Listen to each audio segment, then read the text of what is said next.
Since Meiko and Kaito, all the way back in 2004, Krypton Future Media was busy in Japan working on their next Vocaloid, and little did they know it would be the big one. On June 25, 2007, a preview of their next Vocaloid was revealed, and on August 31st, Hatsune Miku was unleashed upon the world. Her voice provider is a Japanese voice actress named Fujita Saki, and Miku's name was the first of a trend in the naming and production scheme of the Krypton Vocaloids. Her family name Hatsune is composed of the kanji for first and sound, and Miku means future, so she represents the first sound of the future. Maybe Krypton knew what Miku would become after all. Miku holds many firsts for the Vocaloid franchise. She's the first Japanese Vocaloid for the Vocaloid 2 software, and the first to have a true representative avatar character created for her, which was designed by the illustrator Kei. She has the number 01 printed on her left arm because she is CV1, the first character vocal entry in a planned series. Her development was based on a concept to create a cute young girl's voice that would be used easily by professionals in many different kinds of music. Like Sweet Anne, her development was not perfect, and unlike previous Japanese Vocaloids, her software had no public beta. Krypton was in a rush to release her to meet deadlines, requiring the staff to work 10-hour days every day for 2 months at one point. I bet they cursed under their breaths every day during that period, but their hard work would be rewarded. In terms of sound, it's important to understand something about Vocaloids. The ultimate goal of any voice synthesis program is to sound like a real human being. But even with a language like Japanese, which is quite syllable deprived, it's neither straightforward nor easy. Miku does not sound exactly the same as her voice provider, Ms. Fujita. Remember, Miku was intended to be the first in a series of character vocals, each intending to have a different sound to them. So Miku was designed to have the voice of that cute young girl I described earlier. At the time she was released, she was a very high quality voice bank with a very versatile and adjustable voice. She could reach very high octaves without problems and worked well with a range of music styles. But her voice did not sound completely realistic, and that was partly intentional. At this point in development, the programmers were more concerned about the performance of the voice bank and software rather than realism.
Miku was initially promoted the same way as Meiko and Kaito were. She was advertised to the professional musician market and online in Japan. But something happened with Miku that did not happen with Meiko or Kaito.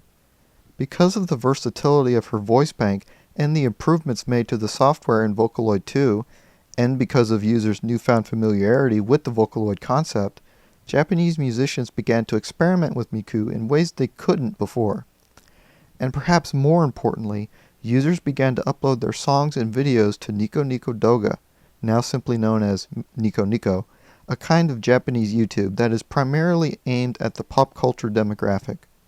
One day, someone uploaded a video which is now world famous, Miku's rendition of Levin Polka.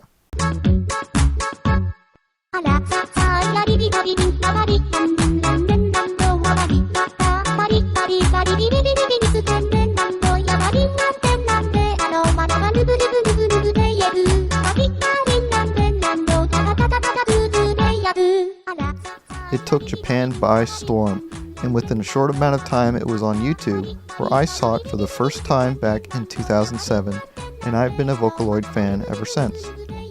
I wasn't the only one either. Remember how I said Meiko exceeded expectations quite well by selling 3,000 copies in her first year?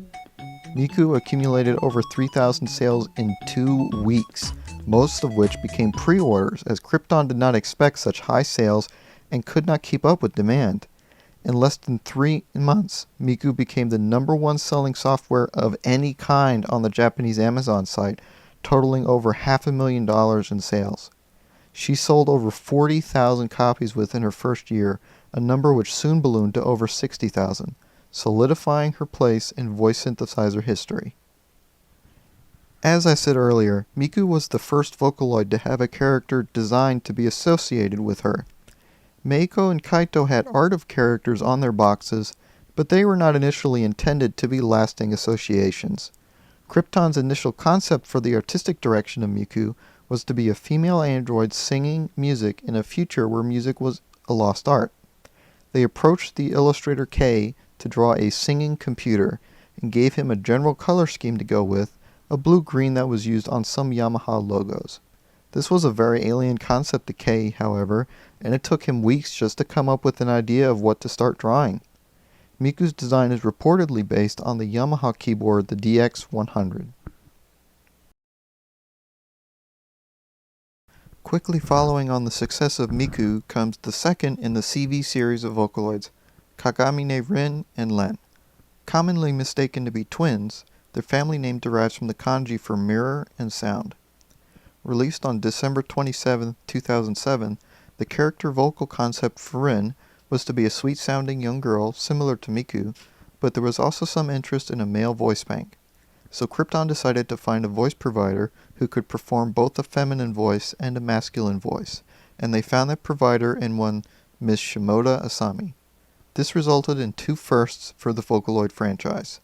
The Kagamine set not only contains 2 voice bank libraries for the same price as previous single voice bank versions, but it also contains the first voice bank to have a voice provider of a different gender than the intended voice's gender. Len was not produced separately because of Kaito's commercial failure. That caused Vocaloid developers to assume that male Vocaloids would be less popular than female Vocaloids, which is why most Vocaloids are female. But Len is still quite popular in his own right, especially with female fans. Unfortunately, despite the great value of the package and its interesting new features, the Kagamine set was rushed more than any other Vocaloid before it.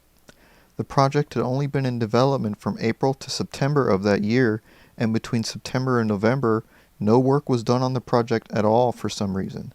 That left only about 6 weeks before the final release date. This resulted in another first for the Vocaloid franchise, a major voice bank specific patch. Known as AtH, the update was released in July 2008 and fixed most of the problems experienced by users of the Kagamine set. The fixes were mostly about issues with the sounds of the voices themselves, so the AtH version of the set both sounded better and was easier to use than the initial release. Krypton understood how necessary the patch was by offering the patch disk for free for 3 months. Eventually, the set was released with the patch built in.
The Kagamine set was slow to gain popularity because of the relatively poor quality of the initial release voices.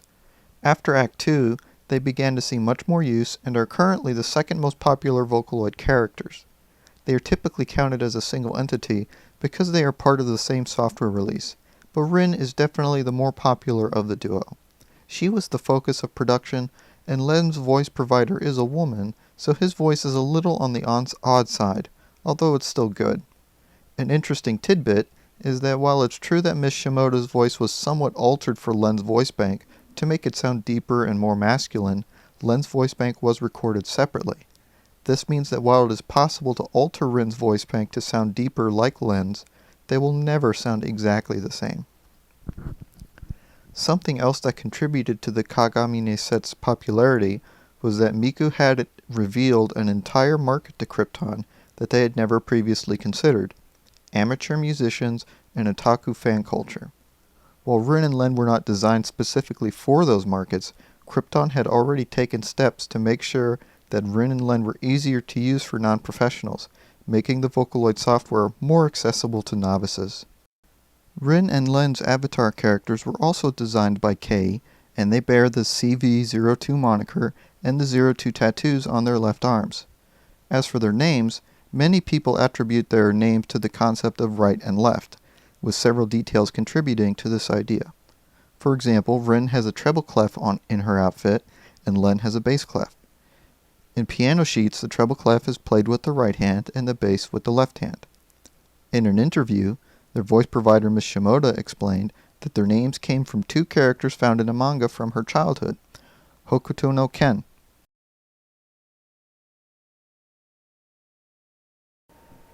Back in the UK, Zero G, the company which produced Leon, Lola, and Miriam, had been busy working on a concept they developed after Miriam's release: a Vocaloid for classical soprano opera songs.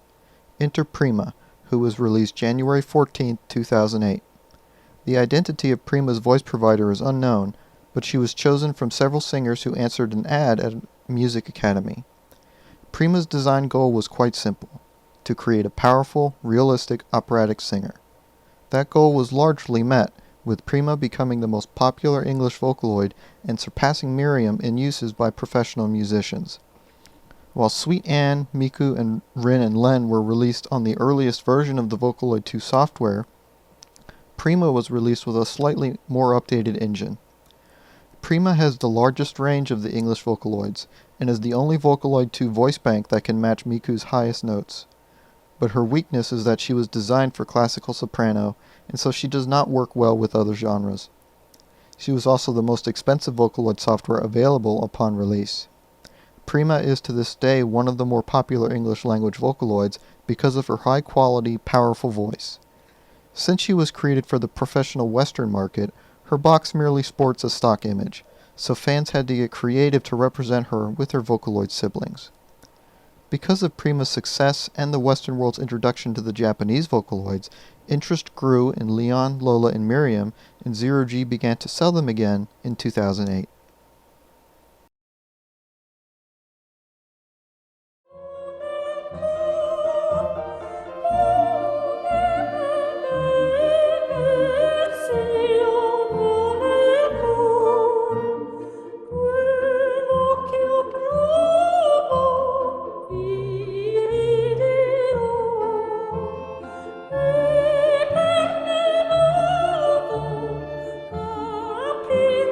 So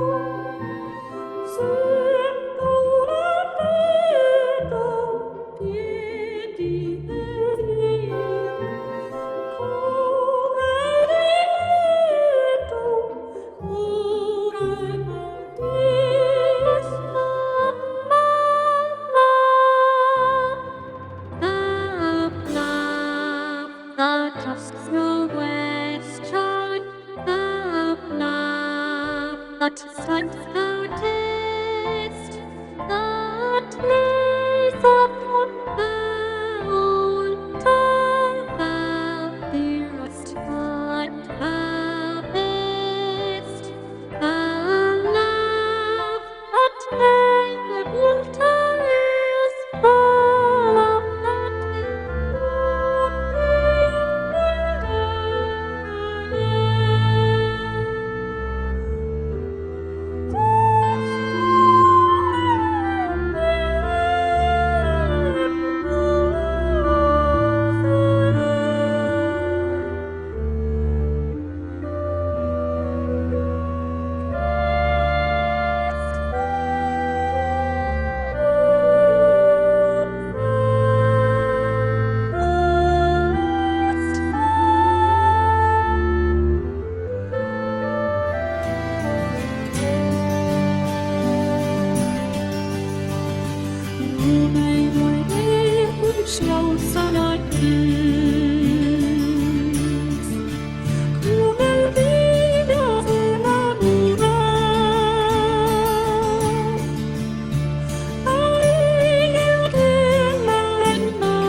I was kind of hoping this video would be a bit shorter than the first, but after Rin and Len, I thought it would be a good idea to put Prima in this episode. She's definitely one of the more interesting Vocaloids, but she's also one of the harder ones to use, so despite her high quality, it can be hard to find good examples of her performance. Tune in next time, and we'll cover the first Vocaloid to have a well-known pop star as its voice provider, and we'll meet my personal favorite Vocaloid. Thanks for watching.